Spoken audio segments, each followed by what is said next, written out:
പ്രതിഷേധം കടുത്തതോടെ വിദ്വേഷ പരാമർശം പിൻവലിച്ച് മന്ത്രി സജി ചെറിയാൻ ഖേദം പ്രകടിപ്പിച്ചു.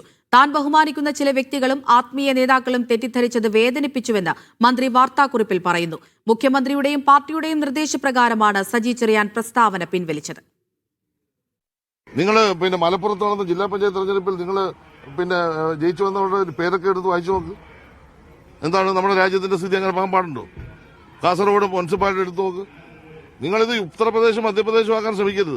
വിദ്വേഷ പ്രചരണത്തിന്റെ എല്ലാ വശങ്ങളും അടങ്ങിയതായിരുന്നു സാംസ്കാരിക വകുപ്പ് മന്ത്രി സജി ചെറിയാന്റെ ഈ വാക്കുകൾ. ഇതിന് പിന്നാലെ തന്നെ വ്യാപകമായ പ്രതിഷേധം പല കോണുകളിൽ നിന്ന് ഉയർന്നു വന്നു. എന്നിട്ടും തന്റെ വാക്കുകൾ പിൻവലിക്കാൻ സജി ചെറിയാൻ തയ്യാറായിരുന്നില്ല. പാർട്ടി സംസ്ഥാന സെക്രട്ടറി മൗനം പാലിച്ചു. എന്നാൽ തെരഞ്ഞെടുപ്പെടുത്തിരിക്കെ സജി ചെറിയാന്റെ പ്രസ്താവന വലിയ തിരിച്ചടി ഉണ്ടാക്കുമെന്ന ബോധ്യം പാർട്ടി നേതൃത്വത്തിന് പിന്നീടുണ്ടായി.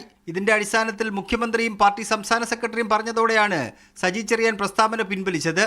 തന്നെ തെറ്റിദ്ധരിച്ച് തന്റെ ഉദ്ദേശശുദ്ധി മനസ്സിലാക്കാതെ ആർക്കെങ്കിലും വേദനയോ പ്രയാസമോ ഉണ്ടായിട്ടുണ്ടെങ്കിൽ നിർവ്യാജം ഖേദം പ്രകടിപ്പിക്കുന്നുവെന്നും താൻ നടത്തിയ പ്രസ്താവന പിൻവലിക്കുന്നുവെന്നും സജി ചെറിയാൻ ഇറക്കിയ വാർത്താക്കുറിപ്പിൽ പറയുന്നു.